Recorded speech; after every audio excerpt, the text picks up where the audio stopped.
اور انشاءاللہ اپنی حقیقی آزادی کے لیے، اپنے آئین کی پاسداری کے لیے، خود مختاری کے لیے، اپنی خودداری کے لیے انشاءاللہ قوم کھڑی رہے۔ اور جو جلسہ ہو رہا ہے، جس کی قیادت میں کر رہا ہوں ثوابی میں، انشاءاللہ منڈے کے دن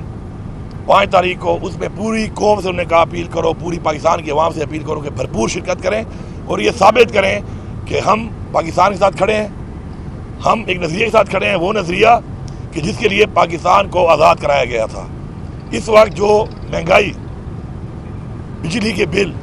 اور اس وقت روزگار کے حوالے سے اور جو اکانومی کے حوالے سے ملک کے حالات بن چکے ہیں، اس کے اوپر خان صاحب کی نہایت ہی تشویش ہے کہ ملک جس طرف جا رہا ہے اور جس طرف ملک کو لے جایا جا رہا ہے، تو ہمیشہ کی طرح وہ کہتے ہیں کہ پاکستان کے لیے میں ہمیشہ تیار تھا، پاکستان کے لیے کہ کوئی بھی پاکستان کی اگر بات ہو ہم کرنے کو تیار ہیں، لیکن ہمارا جو مینڈیٹ چوری ہوا، جو ہمارے ساتھ زیادتی ہوئی، جو پاکستان کے آئین کو توڑا گیا،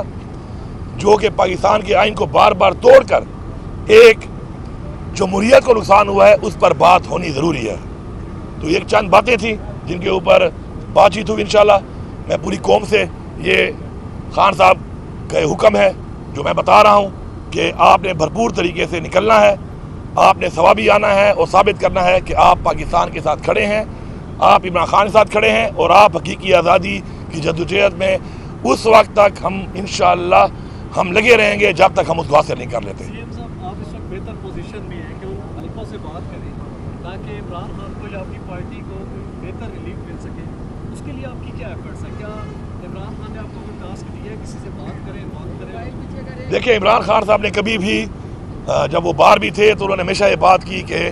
وہ مذاکرات پاکستان کے لیے کرنا چاہتے ہیں اور کرنے کو تیار بھی ہیں، اور اس کے بعد انہوں نے کمیٹی بھی بنائی بات چیت کے لیے، اور چونکہ میں ایک آفیشیل پوزیشن پہ ہوں تو میرا آن اینڈ آف جو ملاقات یا رابطہ یا بات چیت ہوتی ہے تو اس میں ظاہری بات ہے ان پوائنٹس کو جو پنجاب میں ہوتا ہے، فسائیت، یہ FIR جو لوگ غائب ہو رہے ہیں، گرفتار ہو رہے ہیں، تو میں ان کو ظاہری بات ہے میرا یہ فرض ہے کہ میں اجاگر کروں، میں کرتا رہتا ہوں۔ اور ایک بات چیت اس مرائل کے ساتھ ان معاملات پر بھی ہوتی ہے کہ جو ہمارا مینڈیٹ چوری ہوا اور یہ جو بار بار بلایا جا رہا ہے اور ججز کہہ رہے ہیں کہ جی ہمیں پریشر دیا جاتا ہے اور یہ فارم 45 اور ہمارے جو کیسز ہیں فارم 45 یہ نہیں دے پا رہے اور فارم 47 والے اسمبلی میں بیٹھے ہوئے ہیں مینڈیٹ چوری کر کے، تو اس پہ بات چیت ہوتی رہتی ہے لیکن کوئی فیصلہ کن حد تک بات نہیں پہنچ رہی۔ ہم تو ہمیشہ بات بھی کرتے ہیں، اپنا موقع بتاتے بھی ہیں اور بات چیت کرتے بھی ہیں اور آگے بھی کرتے رہیں گے، اور امید ہے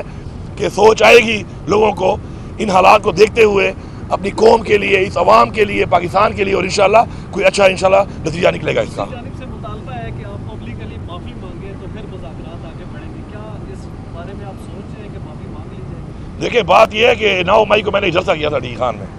اس سے پہلے یہ مطالبہ آیا تھا اور میں نے بڑا کلیئرلی کہا تھا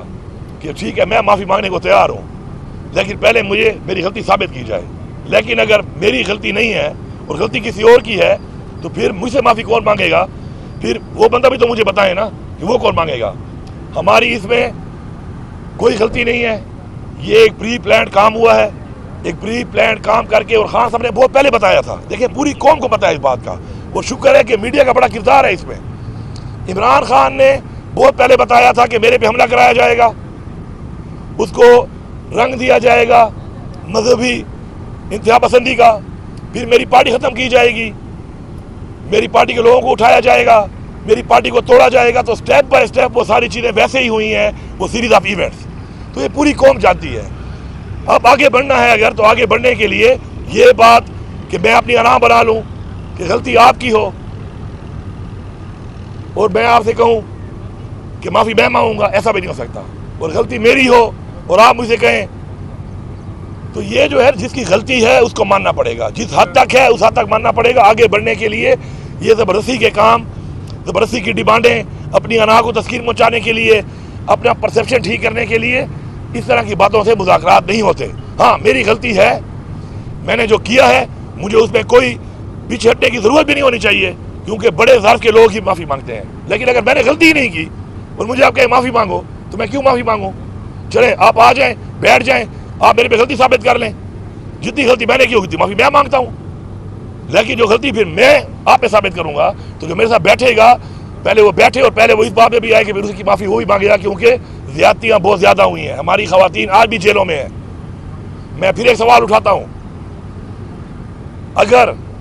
خدیجہ شاہ گاڑی چلا رہی تھی تو اس گاڑی کی چھت پہ نعرے کون لگا رہی تھی؟ انزلیب عباس. وہ تو حوالات بھی نہیں گئی کیونکہ پی ٹی آئی چھوڑ دی. اسی طرح اگر یاسمین راشد وہاں تک گئی ہے باہر اور کہہ رہی تھی اندر نہیں جانا، وہ آج تک بیماری کی حالت میں جیل میں ہے. تو اسی طرح مراد راف جس کا انہوں نے کہا 3 دن کمپین چلائی، اس کمپین میں یہ نہیں کہا کہ یاسمین راشد یا حماد اظہر یا ہمارے چودھری اعجاز صاحب یا محمود رشید صاحب کہ ان کے موبائل کے کوئی نکلے ہیں کہ جی انہوں نے کالیں کی ہیں. مراد راف میں 3 دن کمپین چلی کہ جی 1800 کالوں کا ریکارڈ آیا ہے، یہ انوالو تھا. اس نے 3 دن بعد کانفرنس کر دی، وہ آرام سے ٹی وی پہ ٹاک شو کر رہا ہے، اور جن کے بارے میں یہ ایک کال نہیں ثابت کر سکے وہ جیلوں میں پڑے ہیں. تو یہ چیزیں، کوئی قوم بیوقوف نہیں ہے، کوئی جانور نہیں ہے، ہر بندہ سمجھتا ہے. یہ پرسیپشن جو بنایا گیا، جو ڈالا گیا، اس کے ساتھ جو واقعات ہوئے ان کا موازنہ کریں اور قوم فیصلہ کر لے غلطی کس کی ہے. میری اگر ہے بالکل میں ماننے کو تیار ہوں. یہ بتائیں کہ آپ کے رہنما یہ کہہ رہے ہیں